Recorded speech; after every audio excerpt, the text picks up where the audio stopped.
মালাই চাটা খেতে কিন্তু ভীষণ ভালো লাগে। যদি না বানাতাম তাহলে তো বুঝতেই পারতাম না এই চাটা এতটা মজা।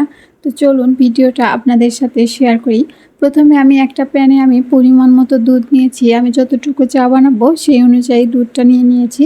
এই দুধটা আমি একদম ঘন করে জাল করে নেব। ঘন করে জাল করতে করতে এর ভেতরকার আমি মালাইটা তুলে নেব। তো এভাবে আমি আস্তে আস্তে জাল করব এবং এর উপরে যে মালাইটা উঠে আসবে সেটা আমি একটা চামচ দিয়ে তুলে নিচ্ছি। এভাবে আমি বেশ কিছুক্ষণ জাল করব এবং মালাইটা তুলে নেব। এতে দুধটা ঘন হয়ে আসবে এবং এদিকে মালাইটা উঠে আসবে। তো এভাবে আমি বেশ কয়েকবার মালাইটা তুলে নিয়েছি এবং দুধটা আরও কিছুক্ষণ জাল করে আমি ঘন করে নেব। এই চাটা বানাতে দুধটা যতটা ঘন করা হবে তাহলেই এই চাটার মজাটা অন্যরকম আসবে।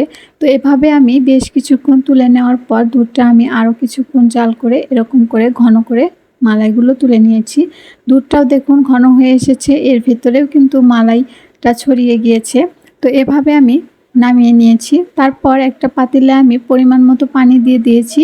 এই পানিটার ভিতর আমি এখানে স্বাদ অনুযায়ী চিনি দিয়ে দিচ্ছি। চিনিটা আমি খুব বেশি দেইনি, স্বাভাবিক মতো দিয়ে দিয়েছি।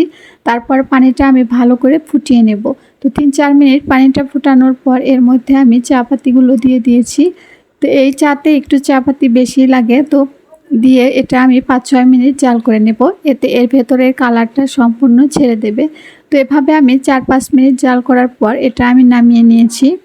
এরপর আমি সেই ঘন করে রাখা দুধটার ভেতর এটা একটা ছাঁকনি দিয়ে ছেঁকে দিয়ে দেব। তারপর এটা আমি ভালো করে মিশিয়ে নিয়েছি।